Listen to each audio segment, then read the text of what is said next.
मङ्गमस्तैरनन्तपर्यायै दर्पण तलेव सकला प्रतिफलति पदार्थ मालिका यत्र।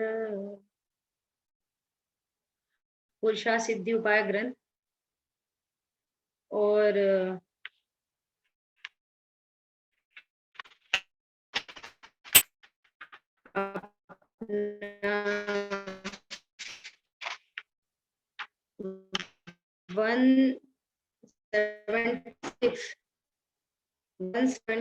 अच्छा, एक मेरे को बात, ये अपनी क्लासेस को अपलोड कर रहे हैं ना, तो उसमें आप लिखते हैं कि गाथा नंबर, जैसे यहाँ पे लिखा है गाथा 176। हाँ जी। और हम भी इसको 176 बोलते थे, गाथा प्रोनाउंस करते थे।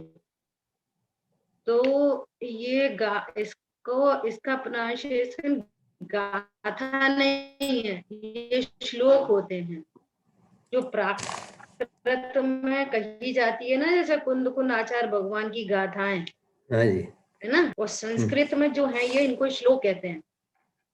तो ये मैंने बहुत दिनों के बाद मैं किसी विद्वान से सुना, हाँ जी, और उन्होंने इसी बात को कोट किया कि गुरुदेश्वरी गाथा बोलते थे, वास्तव में वे हैं क्या श्लोक, है ना। हाँ जी। तो करेक्ट करें हम लोग इसमें, आगे से श्लोक लिखें ऐसा। दीदी आपका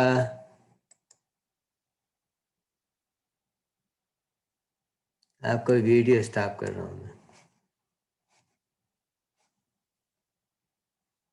दीदी आपकी आवाज नहीं आ रही, म्यूट हो गए हैं दीदी। नहीं दीदी, दीदी अनम्यूट करना आपको।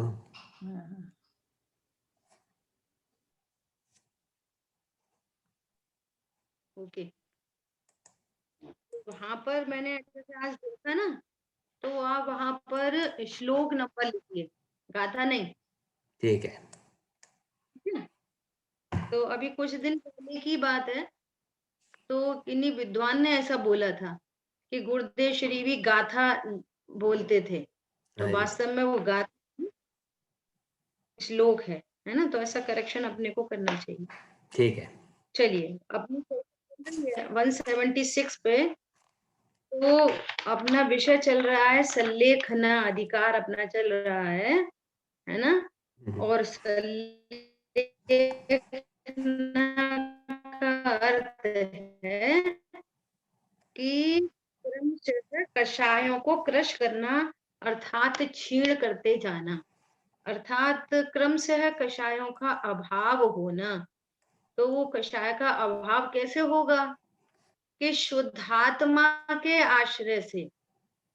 शुद्धात्मा का आश्रय मतलब कि मैं भगवान आत्मा हूँ, मैं त्रिकाली हूँ, मैं शुद्ध हूँ, परिपूर्ण हूँ, अविनाशी हूँ, है ना। द्रव्य क्षेत्र काल भाव से सामान्य अभेद नित्य एक हूँ, है ना। ऐसे अपने स्वरूप को जानकर उसका विश्वास करते हुए जो राग द्वेष का अभाव होता है, इस अभाव पूर्वक किसी जीव को सल्लेखना होती है ना। तो वो उसको मालूम है, क्या सब जीवों को मालूम है, सम्यक दृष्टि जीव को तो भली प्रकार मालूम ही है, लेकिन ये वाली बात तो सब मनुष्यों को पता है, क्या कि ये देह तो एक दिन छूटती ही है ना। तो देह छूटने के काल में जो जीव दुखी होता है, तो उस दुख का नाश करने के लिए अपने स्वरूप को जानता है, स्थिरता विशेष होती है, और उस स्थिरता विशेष होने पर उसको सहजपने ऐसी भावना होती है कि इन रत्नत्रय को मैं भवांतर में लेकर जाऊं। अंत समय, इस मनुष्य भव का जो अंत समय है, इस देह के वियोग के काल में मेरा परिणाम देह के प्रति न हो, उस स्वभाव का आश्रय हो जिससे कि इस देह त्याग का दुख न हो, जिससे कि कुगति में नहीं जाना पड़े, ऐसी वो सहज बने उसको भावना होती है। इसलिए यहाँ पर कहा है कि वो सल्लेखना की भावना करता है। अब गुरुदेव श्री के प्रवचन के अनुसार देखो, अपनी लास्ट क्लास में बहुत अच्छी बात आई थी, आखिरी में हाँ जी 170 पेज पे लास्ट में बात आई थी।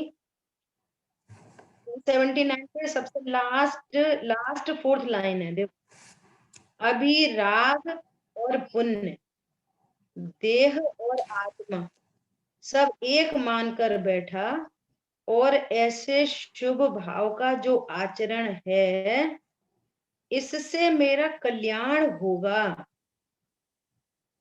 मैं जीवों को पढ़ता हूँ, मेरा समय पूजा पाठ व्रत नियम भक्ति में लगता है, इससे क्या होगा?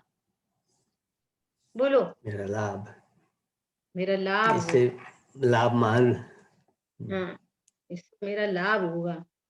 तो ये क्या कह रहे हैं कि जो ऐसा मानकर बैठा है, उसे कब अशांति मिटेगी? उसको कब, ऐसा कब आएगा जो उसको शांति होगी, उसकी आकुलता मिट जाएगी? क्यों नहीं मिटेगी? ऐसा समझने में क्या प्रॉब्लम है? कि ये पुण्य प्रॉब्लम है तो। है कि तुमने शुभ परिणाम से भिन्न अपने को ज्ञान स्वरूप ही नहीं जाना। हाँ जी देखो, तो दादा का प्रवचन सुन रहे थे, तो दादा बोल रहे कि इसको पर पदार्थों से क्या संबंध है? पर पदार्थों से अनादि काल से पर पदार्थों से एकत्व, ममत्व, कर्तृत्व, भोक्तृत्व, ऐसा संबंध मानकर बैठा। ये पर पदार्थ अर्थात ये शरीर ही हूँ, मैं भोगता हूँ। अब स्वाध्याय करने लगे तो कह रहे कि नहीं, तुम ज्ञान हो, ये सब गेय हैं।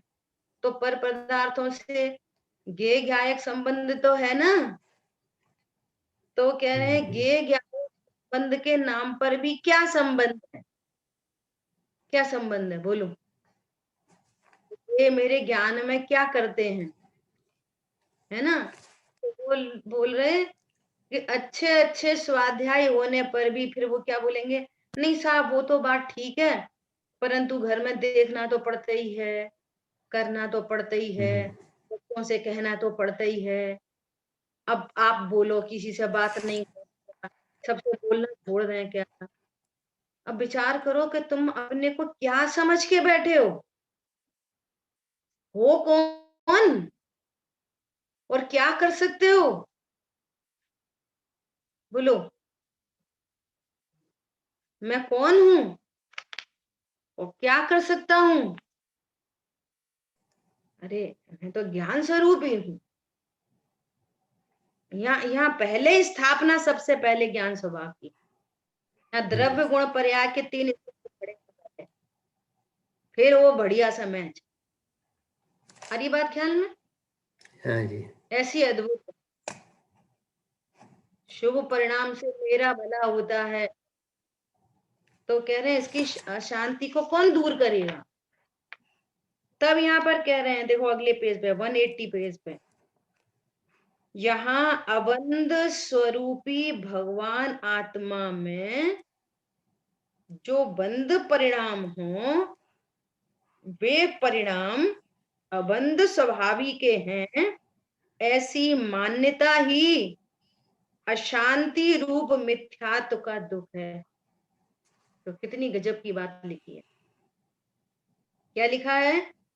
अबंध स्वरूपी भगवान आत्मा, मैं कैसा हूं? अबंध स्वरूपी हूं, मेरे में किसी का बंध नहीं हो सकता, संयोगों का बंध नहीं। भैया सही बात है, अपन तो पत्नी बच्चों से बंधे हैं, उनके बिना चलता नहीं, वो ऐसा कहते हैं, हमें ऐसा करना पड़ता है। तो किससे बंधे? पत्नी बच्चों से कि शरीर से?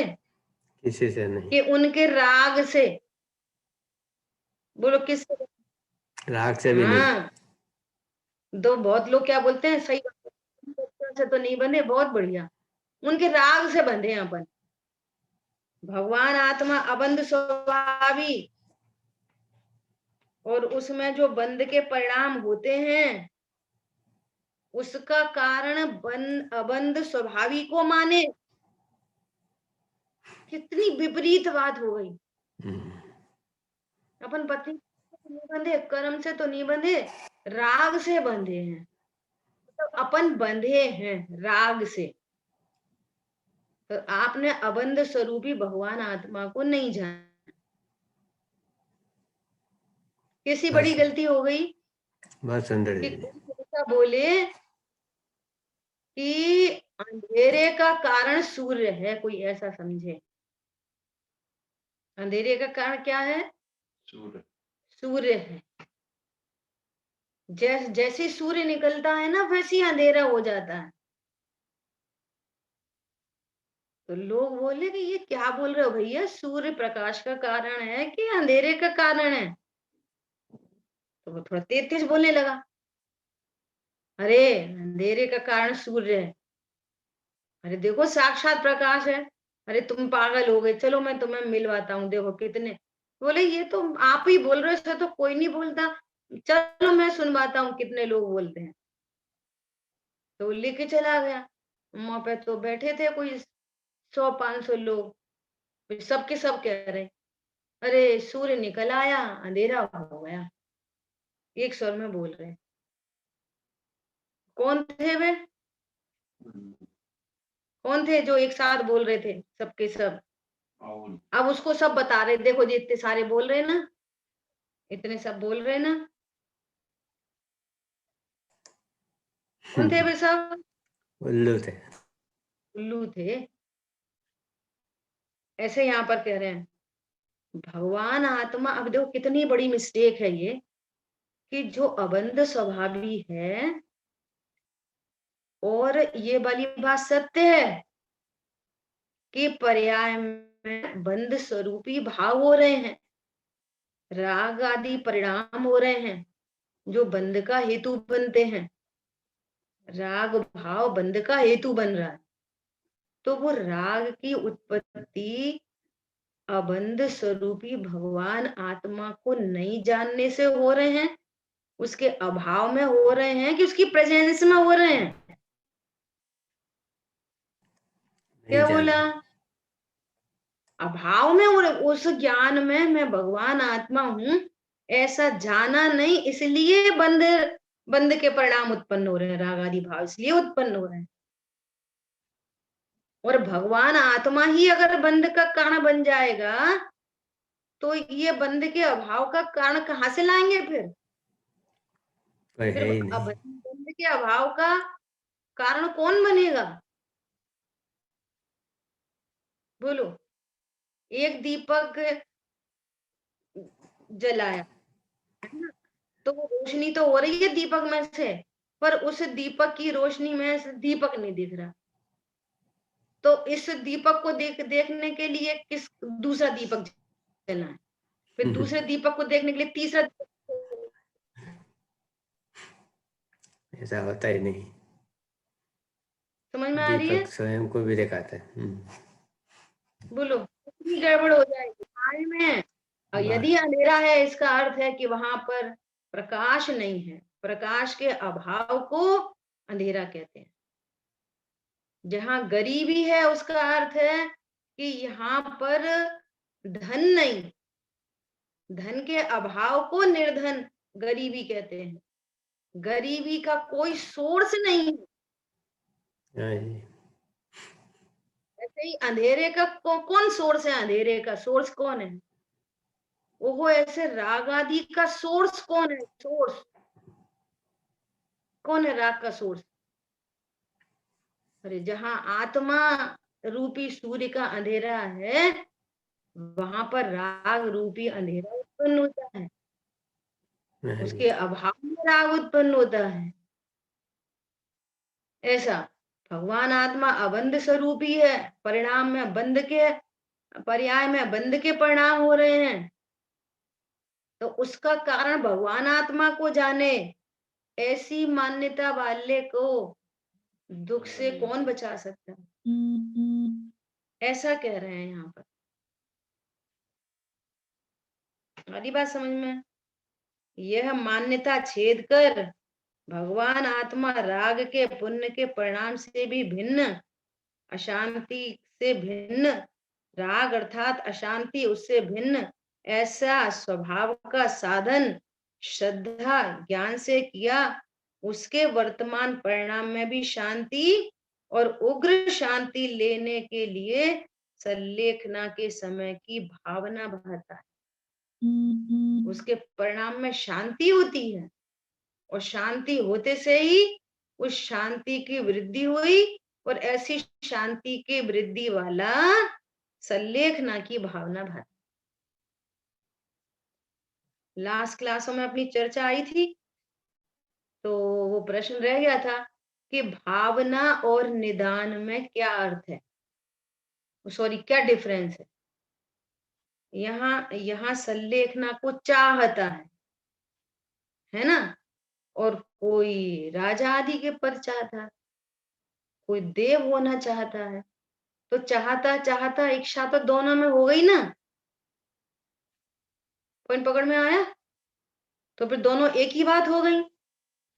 तो कह रहे नहीं, निदान आर्त ध्यान है।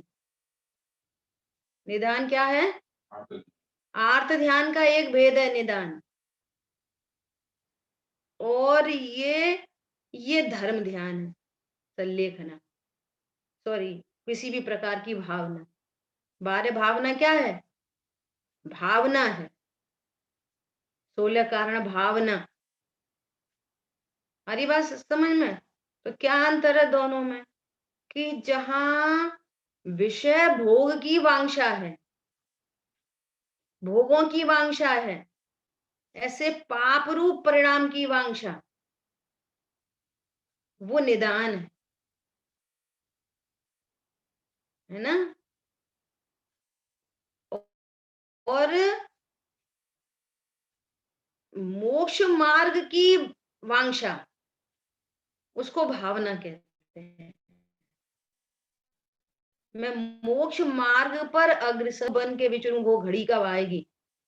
तो मुनि होने की भावना, ये भावना है, हो मेरी ऐसी दशा जैसी तुम धारी है, हे प्रभु मैं भी अनंत सिद्ध बनना चाहता हूँ आपके। मोक्ष मार्ग की भावना, परिपूर्णता की भावना, ये जो भावना है, ये धर्म रूप परिणाम है। और वो क्या है? पाप रूप भावना होने से, पाप रूप इच्छा होने से, वो निदान बंद का कारण है। उससे निदान बंद होता है, उससे वो आर्त ध्यान है वो। अब सुनना ध्यान से, थोड़ी गंभीर बात है। दोनों में सिमिट्री क्या है? दोनों में सिमिट्री ये है कि जो जीव निदान बंद करता है या भोगों की वांछा करता है ना, तो इच्छा से वो चीज नहीं मिलती। राजा बनना चाहते हैं, तो चाहने से नहीं, यदि उसका उस संबंधी पुण्य का उदय हो, तो वो भावना फलीभूत हो जाती है। वो इच्छा, भावना नहीं, वो इच्छा फलीभूत हो जाती है। ऐसा, तो उसको उस जाति का बंध हो जाता है। मतलब इनडायरेक्टली वो संसार को चाह रहा है, और ये मोक्ष मार्ग को चाहने वाला जीव संसार को नहीं चाह रहा, वो मोक्ष को चाह रहा है। इसलिए इसको भावना कहते हैं। ठीक है। अब दूसरी बात कि यहाँ पर ये जो मोक्ष मार्ग की जो भावना है, ये भी भावना से नहीं होती। जैसे वो निदान बंद अकेली इच्छा से नहीं, उस संबंधी पुण्य का बंध हो, उस संबंधी परिणाम हो, पूर्व का ऐसा कुछ चला आ रहा हो तो उस वस्तु की प्राप्ति हो जाती है उसको। यहाँ पर अकेली भावना से मोक्ष मार्ग नहीं होता, भावना के योग्य, जैसे संलेखना की भावना करता है तो संलेखना कैसे होगी? मुझे संलेखना हो, आखिरी समय पर समाधि मरण हो, आखिरी समय पर परिणाम नहीं बिगड़े, ऐसी भावना तो है उसको। परंतु ऐसी भावना से समाधि नहीं हो जाएगी, मात्र भावना से समाधि नहीं होगी। उस भावना के योग्य पुरुषार्थ, तब वो भावना आखिरी समय पे भैया परिणाम नहीं बिगड़े, आखिरी समय पे देह बुद्धि नहीं हो, और रोज गाओ दिन रात मेरे स्वामी मैं भावना ये भाऊं, देहांत के समय में तुमको न भूल जाऊं, है ना। अब न देव के स्वरूप का पता, शास्त्र के स्वरूप का पता, न गुरु के स्वरूप का पता, न ये पता कि मेरे अगर व्यवहार से भी यदि इस पूरे विश्व में यदि मेरे हितैषी कहे जाएं तो वे पंच परमेष्टि मेरे हितैषी हैं, तो वो उनको हितरूप भाषित हों, तो हितैषी का ख्याल तो ऑटोमेटिक बार बार आता है। जो अपना हितैषी होता है उसका ख्याल कब भूलते हैं? उदाहरण दिया है ना, ट्रेन में से बिल्कुल गिर नहीं जा रहा था, पीछे से कोई आया, उसने एकदम से शर्ट पकड़ी और पीछे खींच लिया। अब ऐसे व्यक्ति को कब भूल जाओगे? कभी नहीं। जीवन पर्यंत बोलेगा, क्या बोलेगा? भैया आज तो हम जिंदा हैं उनकी वजह से। कोई कोई अजूबा आया था, कोई भगवान ही आ गया, हम तो जानते भी नहीं थे, कोई अवतार था, उसने पकड़ लिया, नहीं तो मैं तो मर ही गया होता।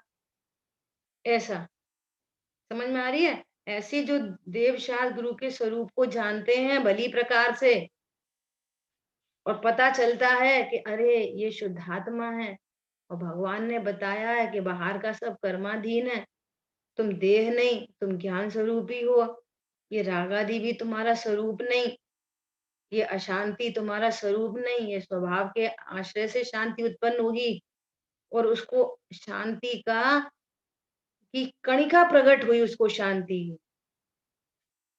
तो अब क्या बोलेगा? ओ वीतरागी देव, तुम्हारे जैसा जग में देव कहाँ, मर्म बताया है जो तुमने कह न सके कोई और यहाँ, तो उसके चित्त में वे देवशाह गुरु सहज पने रहते हैं।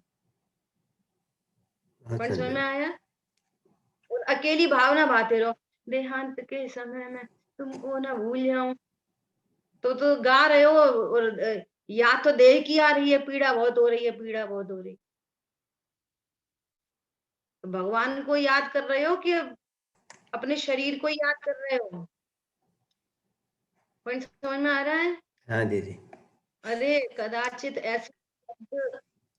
ऐसी पोएम, है ना, ऐसा मुंह से निकले नहीं निकले, लेकिन उसके गद्य में, उसकी भावनाओं में वे देवशास्त्र गुरु ही बसते हैं। पॉइंट पकड़ में आ रहा है? बात दीदी। और उन्होंने जो स्वरूप बताया है वो तो बसता बसा ही रहता है चित्त में। चित्त मतलब ज्ञान, ध्यान में, आचरण में, तो वो भावना अपने आप फलीभूत होती है। हमारी बात ख्याल, ऐसी बात। देखो क्या कह रहे हैं अगले पैराग्राफ में, क्या कह रहे हैं? सोल्जर के सामने खड़े रहना और हाथ में बंदूक कैसे लेना यह पता नहीं, है ना। सामने खड़ा हो और बंदूक हाथ में लेना पता नहीं, कैसे मारूं, ऐसे मारूं या ऐसे मारूं खबर नहीं, तो फिर क्या होएगा? कांप उठता है। सामने देख रहा है वो बंदूक लेके कोई आ रहा है, और इसको पता ही नहीं है अब क्या बंदूक है हाथ में, अपने पास है बंदूक लेकिन चलानी नहीं आती, तो फिर क्या करेगा? अपनी मृत्यु सामने देखते हुए क्या करेगा? कांप उठेगा। इसी प्रकार मृत्यु के समय भान नहीं होता, अभी पहले से कौन हूं मैं, पहले से कुछ निर्णय नहीं करा, बंदूक चलानी आती नहीं, भेद विज्ञान की। देखो कैसा खींच रहे हैं गुरुदेव श्री, क्या बोल रहे हैं, बापू उसमें मृत्यु और ऐसे अंतड़ियां खिंचती हैं, त्रास होता है, शूल चढ़ा, दर्द, बेचैनी, घबराहट, डबल निमोनिया हो गया, अकुलाहट, आड़े सोया नहीं जा रहा, आंखों में से आंसू बहते हैं और हाय हाय करके चिल्लाता है।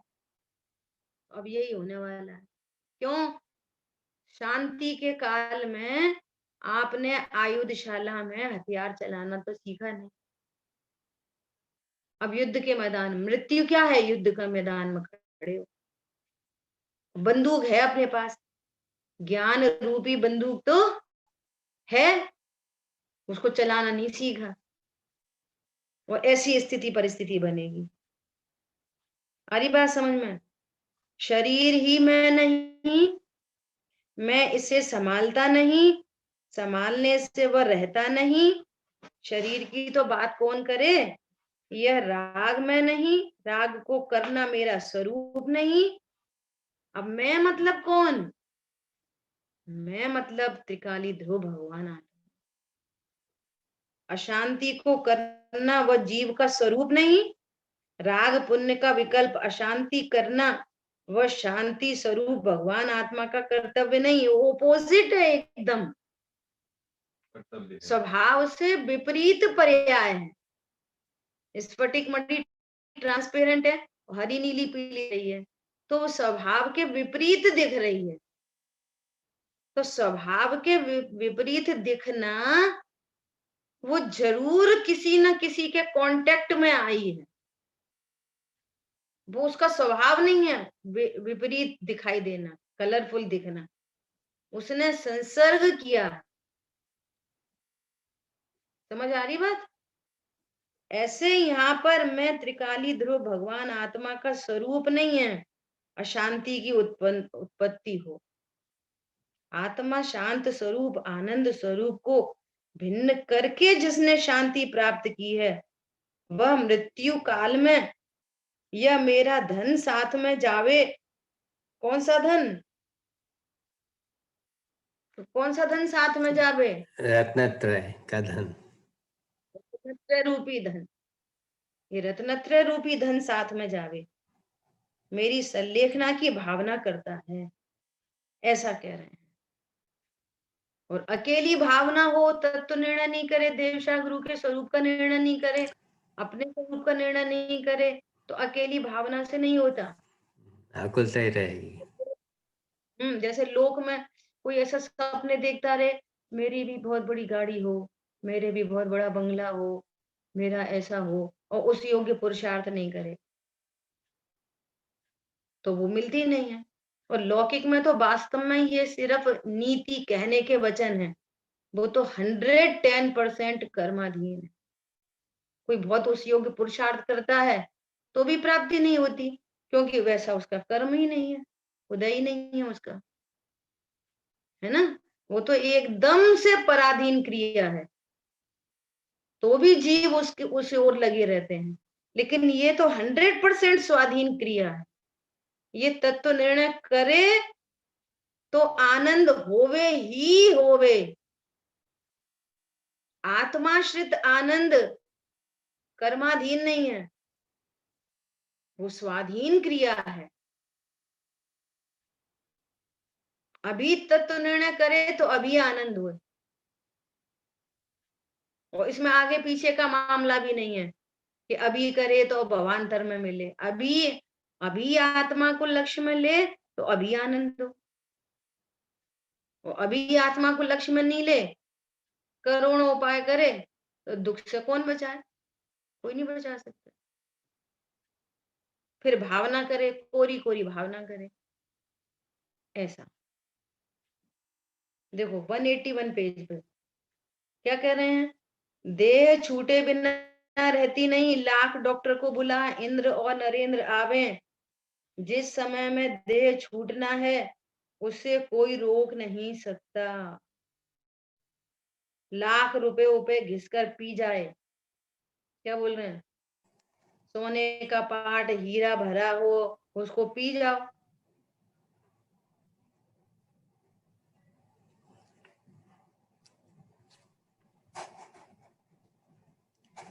क्या बोल रहे हैं, कितने उपाय,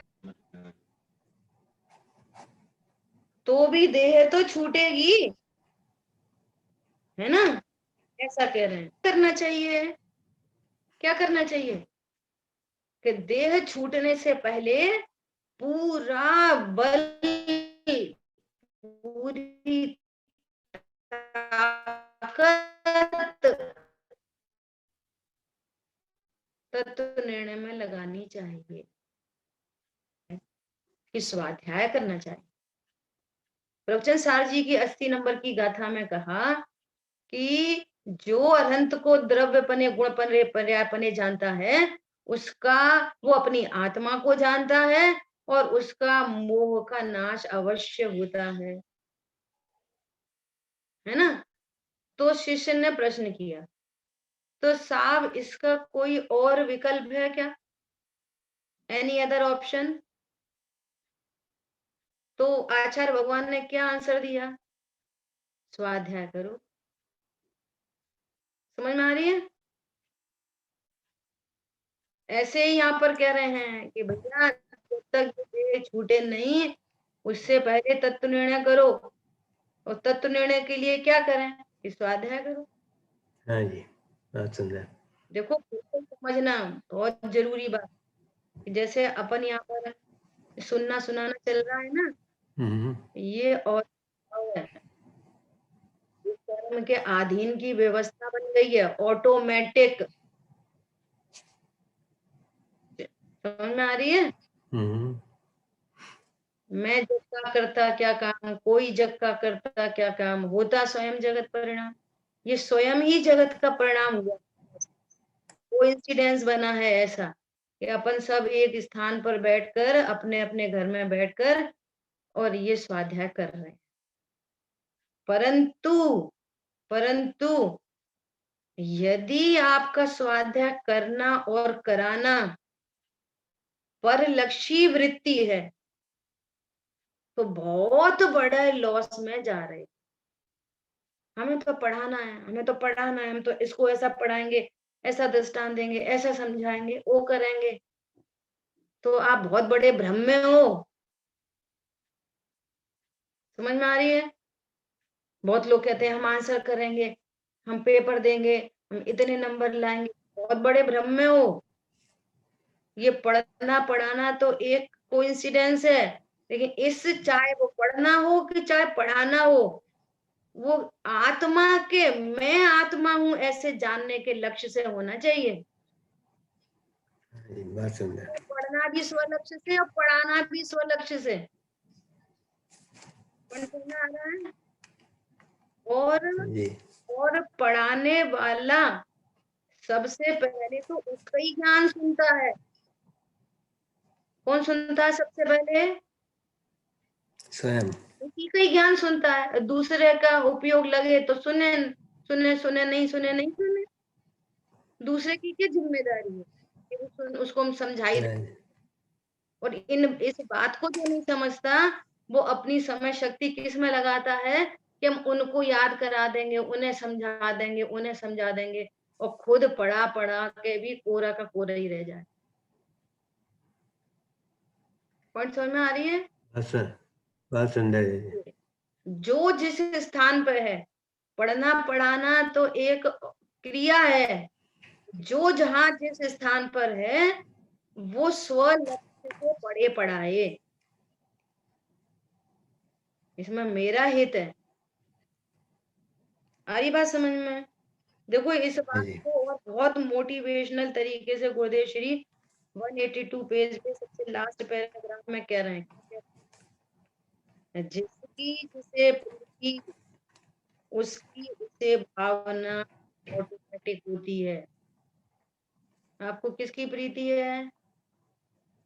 भैया दुनिया में मेरा नाम हो, लोग मुझे जाने, मैं तो ऐसा, मैं तो ऐसा, परिवार में सब लोग मेरी प्रशंसा करें, मर जाने के बाद भी मेरा नाम याद रखें, तो वो सचमुच में भूखा प्यासा अपना धन देकर भी किसी भी प्रकार से अपने यश के लिए सब कुछ करता है।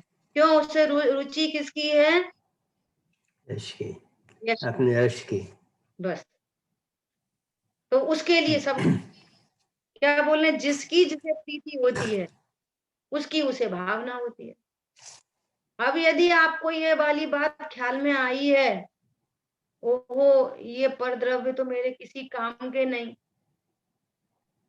अच्छा, अब याद कर लो कि जिसकी फैमिली में से जो माइनस हो गया, तो क्या हम सुबह दोपहर शाम रात उसको रोज याद करके उसकी माला फेर के सोते हैं क्या? उठते हैं? नहीं, बिल्कुल नहीं। खाने से पहले उसको याद करते हैं क्या? वो माइनस मतलब माइनस, बात खत्म। कभी बात चलते करते कभी याद आए तो याद आए। पॉइंट समझ में आया?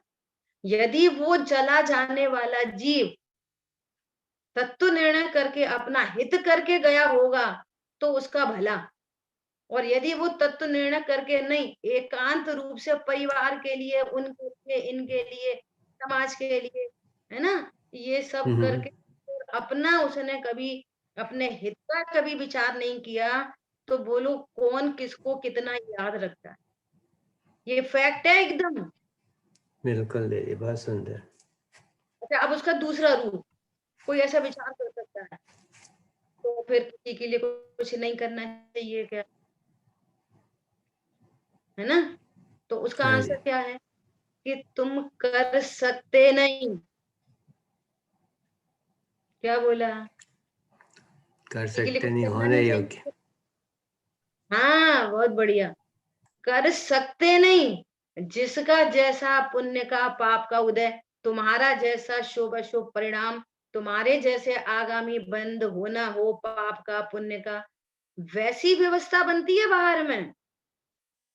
आपको सामने वाले का पाप का उदय और आपका उसी समय कठोर परिणाम, और आपको बनना है, होना है पाप का बंध, तो ऐसी व्यवस्था ऑटोमेटिक निमित्त नैमित्तिक संबंध बन जाएगा। आपको भाव ही नहीं आएगा उसके प्रति करने। करे कौन? होता स्वयं जगत परिणाम, मैं जग का करता है।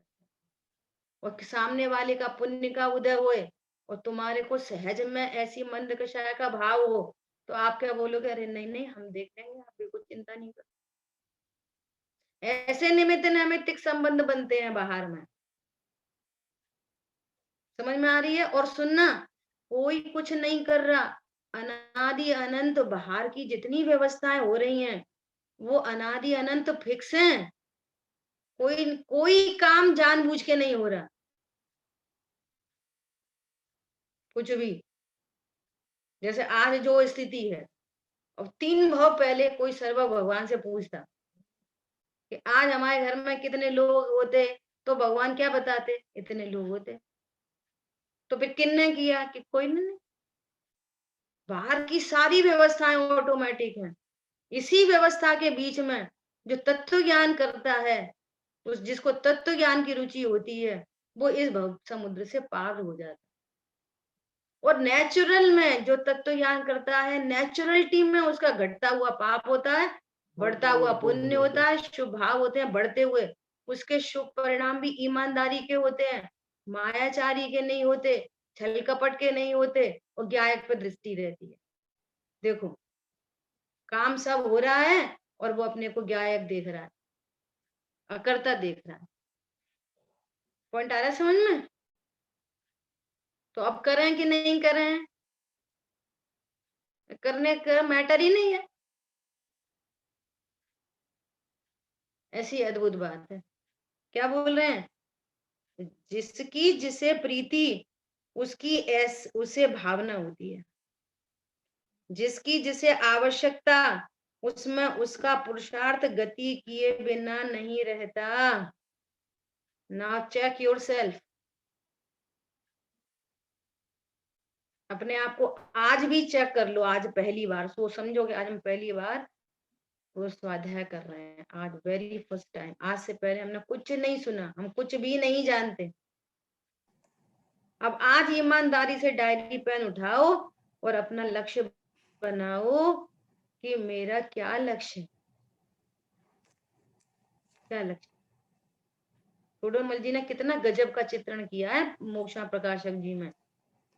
कैसा विचार करता है, अरे मेरे स्त्री पुत्रादिक हो, पुत्र जिएगा मेरा नाम रहेगा, मानो मैं ही जीऊंगा। कभी पुत्र से अपना जिंदापना मानता है, और ये धन रहेगा, मैंने यश के कार्य किए होंगे तो जगत में मेरा नाम रहेगा, तो मेरे नाम से मैं जिंदा रहूंगा। तो कह रहे सब पागलों की भांति कुछ भी बोलता है हाँ जी। कि किस किस में आपने, आपके जीवन का क्या लक्ष्य है। ओहो, संगी पंचेंद्री पना मिला है, जैन कुल मिला है, इंद्रियां योग्य मिल गई हैं, सब प्रकार से स्वस्थता है, हर प्रकार से अनुकूलता बनी है, तो क्या करना चाहिए, तत्व ज्ञान करना चाहिए। तत्व ज्ञान करना चाहिए। बनारसी दास जी ने लिखा है, वो मेरे को ऊपर की लाइन याद नहीं आ रही है, आप न माचत लखन हार बोराए। एक छोटा बाल बच्चा है, उसको उन दोनों बच्चों को पति पत्नी का ऐसा कुछ रोल करने के लिए दिया, तो उनका ऐसे प्रेम के संवाद चल रहे हैं, डायलॉग है ना, वे ऐसा बोल रहे हैं, हे प्रिय तुमको आने में इतना विलंब क्यों, ऐसा कुछ भी डायलॉग चल रहे हैं, है ना। तो उन्हें तो कुछ पता नहीं, उन्हें तो डायलॉग याद किए सो बोल रहे हैं, लेकिन जो उनको देख रहा है ना उस प्रोग्राम को, वो इमोशनल हो गए। समझ में आ रही है।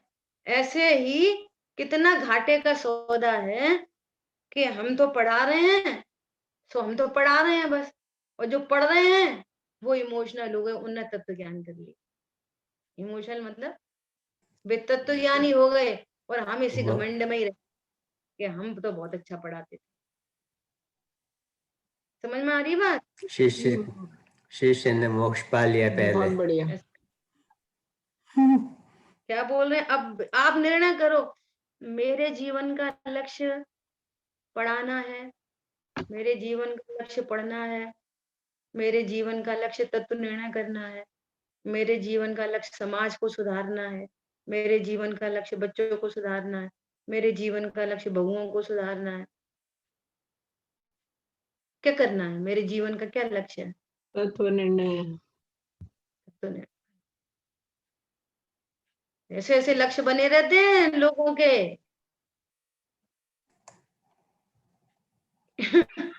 योग्यता है ना, किस किस को क्या कहो, योग्यता बहुत जरूरी होती है। एक व्यक्ति ने, उसके छोटे भाई ने सीमंदर भगवान की समझो 12 फीट 7 फीट की 7 फीट की प्रतिमा का वो करवाया, पंच कल्याण है ना, 7 फीट की प्रतिमा मंदिर में दी। तो उसके दूसरे भाई ने बोला, अच्छा इसने 7 फीट की दी, मैं 8 फीट की दूंगा, मेरा नाम होगा। इन सबसे ग्वालियर में सबसे बड़ी प्रतिमा इन्होंने दी। बोलो धर्म का कार्य करने जा रहे हो, दुनिया कह रही है कितने धर्माधर्मा, अंतरंग में परिणाम कैसे हैं, आपका लक्ष्य क्या है, कषाय बोलो आपका लक्ष्य, कषाय है बोलो मेरी इतनी भली प्रशंसा हो, प्रशंसा। सोचो, विचार कर, हमने यात्रा इसलिए निकाली, लोग कहेंगे, हमने दान इसलिए दिया, वो भी क्या सोचेंगे। आपके जीवन का क्या लक्ष्य है, जिसकी जिसे रुचि, रुचि अन्यायी वीर ऑटोमेटिक होता है, राग और पुण्य के रुचि स्वभाव वाला तो मिथ्या दृष्टि है, उसकी रुचि प्रमाण वहां विकार में वीर्य स्फुरित करेगा, उसका सारा वीर कहाँ लगेगा, उस राग के पोषण में उसका पूरा वीर खर्च होएगा। सोचो, और वही वही पुरुषार्थ की पर्याय तत्व निर्णय करके और इस भव समुद्र को पार कर सकती है। डिपेंड्स अपॉन आपका क्या लक्ष्य है लाइफ का। समझ में आ रहा है? हाँ जी। ये बहुत बड़ी बात। इसलिए अकेली भावना नहीं, भावना के अनुसार ये भावना कैसे पूरी की जा सकती है, उस अनुसार आपका, आपकी रुचि और आपका वीर्य होना चाहिए। और यहाँ तो कह रहे हैं वो होता ही है। ठीक है, इस तरह से अपने इस श्लोक पे पहला प्रवचन गुरुदेव श्री का अपन ने पढ़ा है ना। हाँ जी। जिनवाणी के ज्ञान से सूझे कालो, सुवाणी मस्तक नमो सदा दे तुम। बोलिए द्वाशामयी जिनवाणी माता की जय हो। जय जय जय हो। जय जिनेंद्र। जय हो। जय जिनेंद्र।